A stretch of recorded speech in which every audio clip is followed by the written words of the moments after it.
ಹೇಳಿದ್ರೆ ಆ ದೇವ್ರ ಮೆಚ್ಚುತ್ತಾನ? ಹಂಗಾರೆ ನಿಮ್ಮ ಮಗಳ ಮೈನನ್ನ ಅವಳು ಗಂಡನ ಮನೆಗೆ ಹೋಗಿ ಬಾಳ್ವೆ ಮಾಡಕ್ ಹೇಳಿ. ಅಲ್ಲ, ನಾವೇಳೋದು ಒಸಿ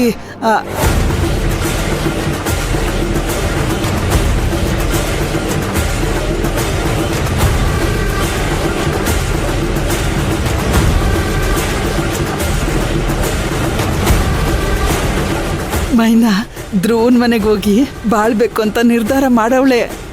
ಯಾವಾಗ ಹೋಯ್ತಾಳೆ ಅಂತ ಹೇಳಿ. ಅದೆಂಗವ್ವ, ಅದನ್ನೆಲ್ಲ ನಾವ್ ಹೇಳಕ್ಕಾಯ್ತದೆ. ಮೊದ್ಲೇ ಅವ್ರ ಅತ್ತೆಗೆ ಇವಳ ಮೇಲೆ ಕೋಪ ಅದೇ. ಧ್ರುವ ಅವ್ರ ಅಮ್ಮನ ಹತ್ರ ಮಾತಾಡ್ತೀನಿ ಅಂತ ಹೇಳವ್ರೆ. ಅವ್ರು ಸ್ವಲ್ಪ ಮಾತಾಡಿ ಸಮಾಧಾನ ಆಗ್ಲಿ, ಆಮೇಲೆ ಅವ್ರ ಮನೆಗೆ ಇವಳು ಹೋಯ್ತಾಳೆ. ಅವ್ರು ಸೇರ್ಸ್ಕೊಂಡಿಲ್ಲ ಅಂದ್ರೆ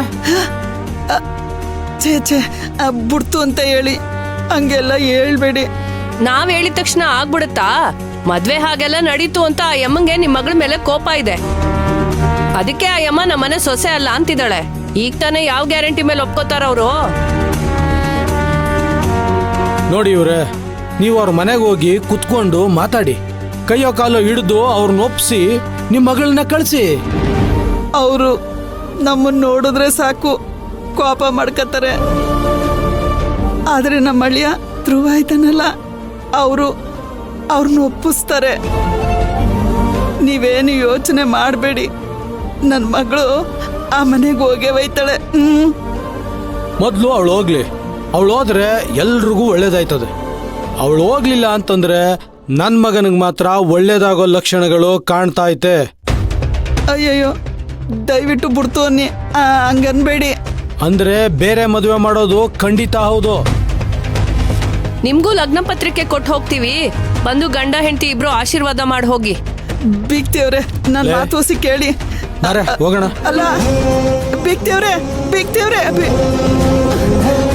ಅಯ್ಯಯ್ಯೋ, ಇದೇನಿದು ಹಿಂಗೆ ಹೇಳ್ಬಿಟ್ಟು ಹೊಂಟೋದ್ರಲ್ಲ ದೇವ್ರೇ.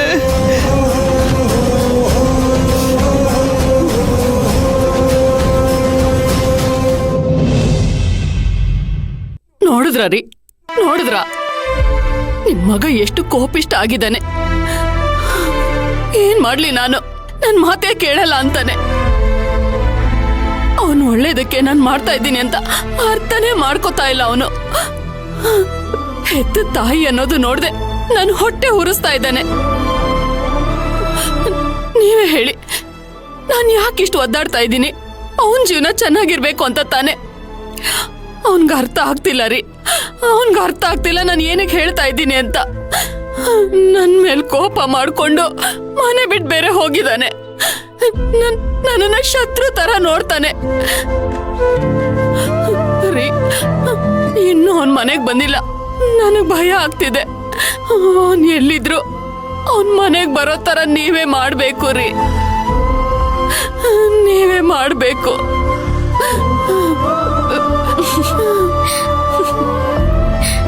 ಯಾಕೆ ನಗ್ತಾ ಇದ್ಯಾ? ಮತ್ತಿನ್ನೇನಮ್ಮ, ಅಣ್ಣ ಮನೇಲಿದ್ದಾಗ ಜಗಳ ಆಡ್ತೀಯ, ಇಲ್ದೇ ಇರುವಾಗ ಈ ರೀತಿ ನಿಂತ್ಕೊಂಡು ಅಳ್ತೀಯ.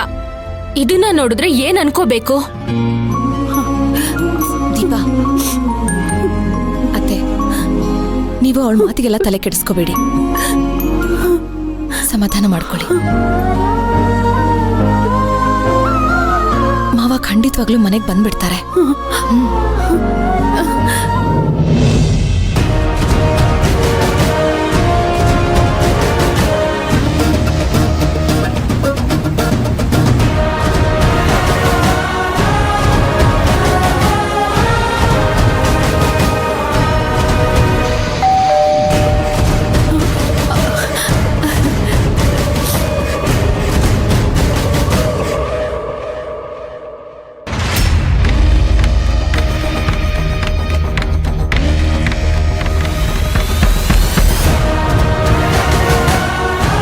ಯಾರು ನೀವು? ನಾನು ಲಾಯರ್ ಸತ್ಯವತಿ ಅಂತ. ಲಾಯರ್ ಆದ್ರೆ ಕೋರ್ಟ್ಗೆ ಹೋಗ್ಬೇಕು, ನಮ್ಮನೆಗೆ ಯಾಕೆ ಬಂದಿದ್ದೀರಾ? ನಾನು ಧ್ರುವ ಮತ್ತೆ ಮೈನಾ ಲಾಯರ್.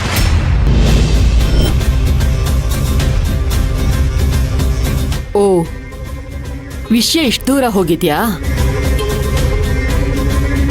ಏನು ಆಸ್ತಿ ಬೇಕು ಅಂತ ಕೇಸ್ ಹಾಕಿದಾರಾ? ನನ್ ಮಗ ಹಾಕಿರಲ್ಲ, ಅವಳು ಹಾಕ್ಸಿರ್ತಾಳೆ. ಆಸ್ತಿಗೋಸ್ಕರ ಕೇಸ್ ಹಾಕಿಲ್ಲ, ಹಕ್ಕಿಗೋಸ್ಕರ ಕೇಸ್ ಹಾಕಿದ್ದಾರೆ. ಹಕ್ಕ? ಯಾವ ಹಕ್ಕು? ಮೈನಾ ಈ ಮನೆ ಸೊಸೆ ಅನ್ನೋ ಹಕ್ಕು.